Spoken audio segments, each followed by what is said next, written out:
Hi guys, I'm back again today with another video, and today we're checking out how does German parenting differ from the US? So we will see.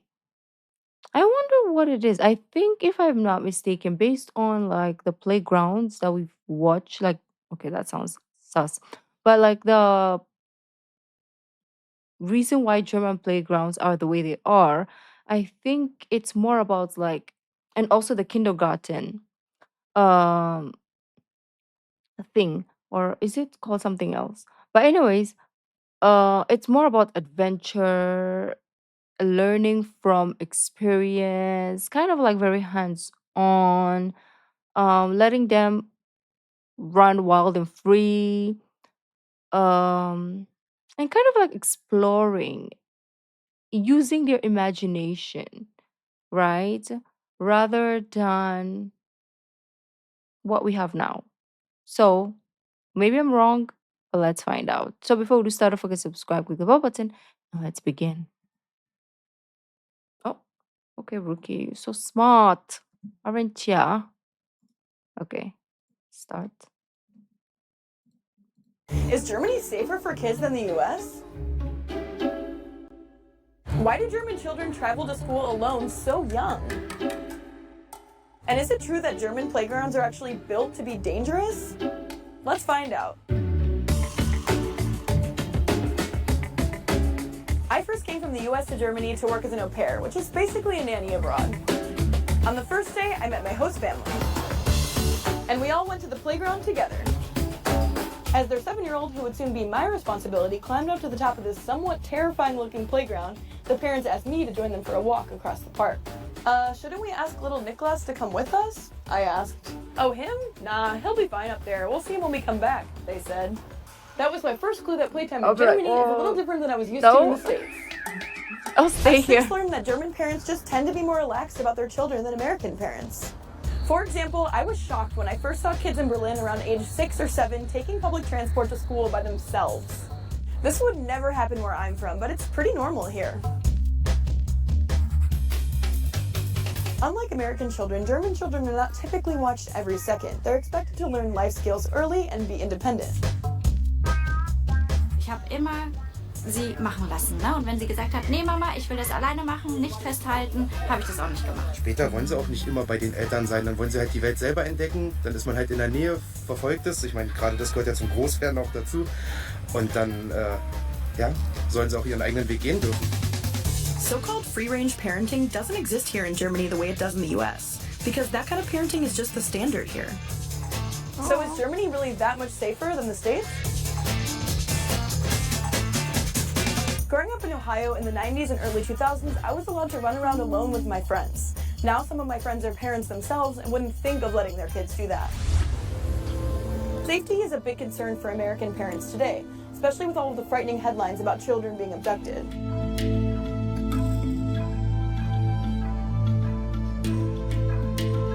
There were around 375,000 reported entries for missing children in the US in 2023.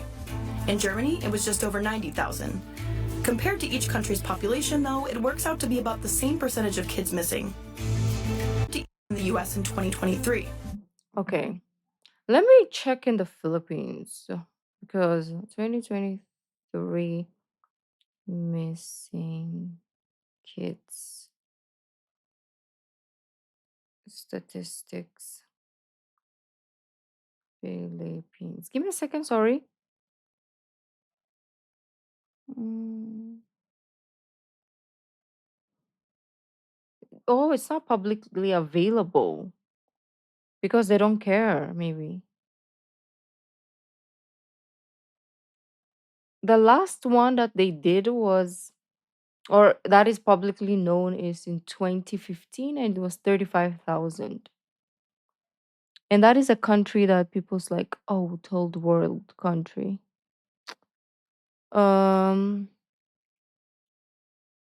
oh, okay. Okay. This is child pregnancy. Okay. Well, that's another topic for another day. If you want to check it out, Google it. It's crazy, the child pregnancy in the Philippines because of our law.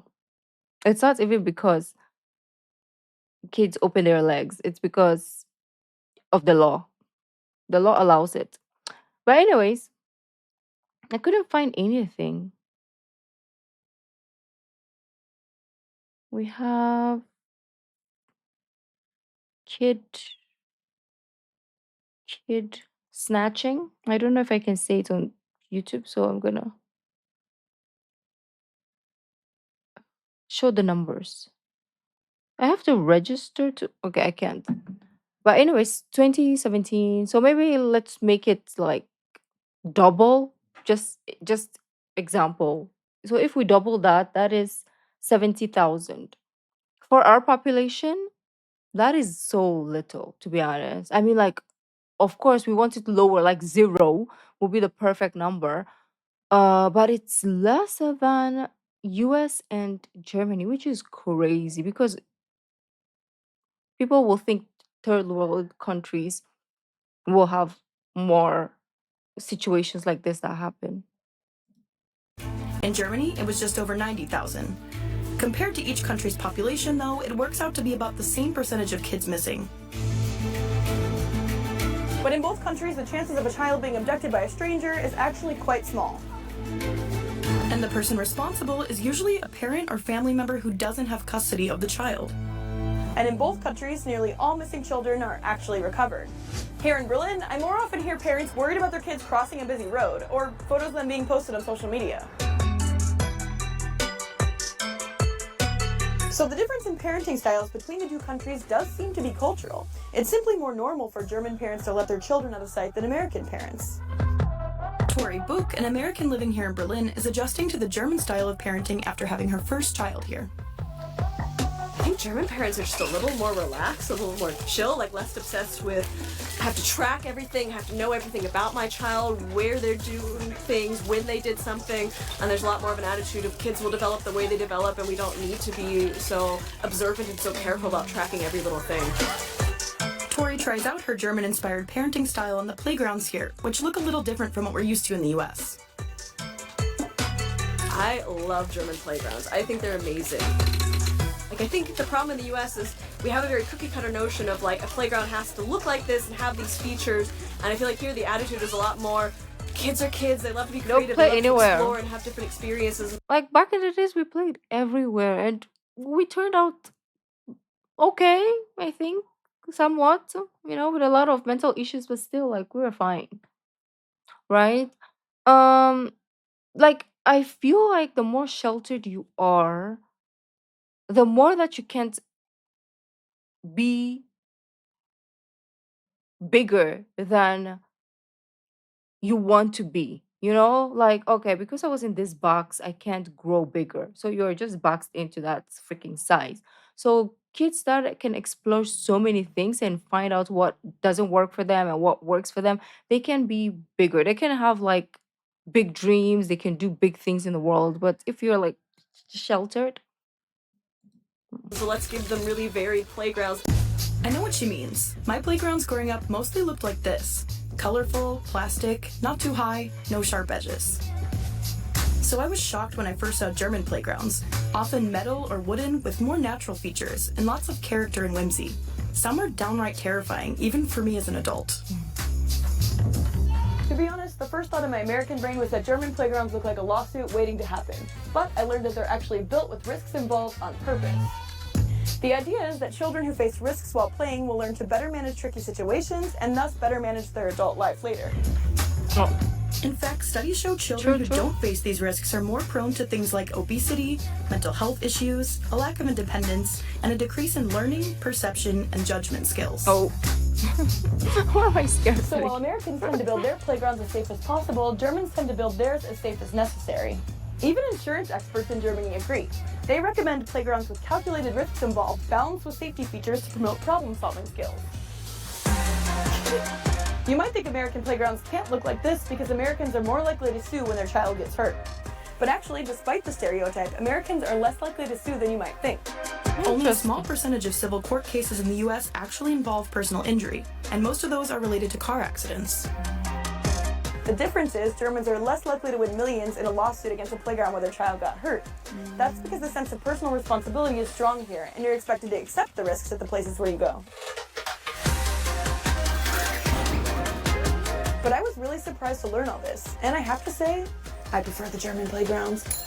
So how does this all compare to your country? Are children also given this much freedom there? Let us know in the comments. Wow. The playgrounds here are similar to the US kind, but kids are gonna be kids and they'll start like jumping from on top of the playground and punching each other like kids do, and nobody cares. Um, like their kids, we don't. It's not necessarily a big thing here. Playground are usually like in McDonald's, like the play area, and some parks have playgrounds because it's not part of our culture to have those things because we just play in the backyard on the trees and with sticks and stones, so it's not necessarily like must-haves here in the Philippines. We will find them every now and then, but it's not often that you will see playgrounds. um yeah, so yeah, that's it. What do you guys think? Well, thank you guys for joining, and I will see you in the next video. Bye.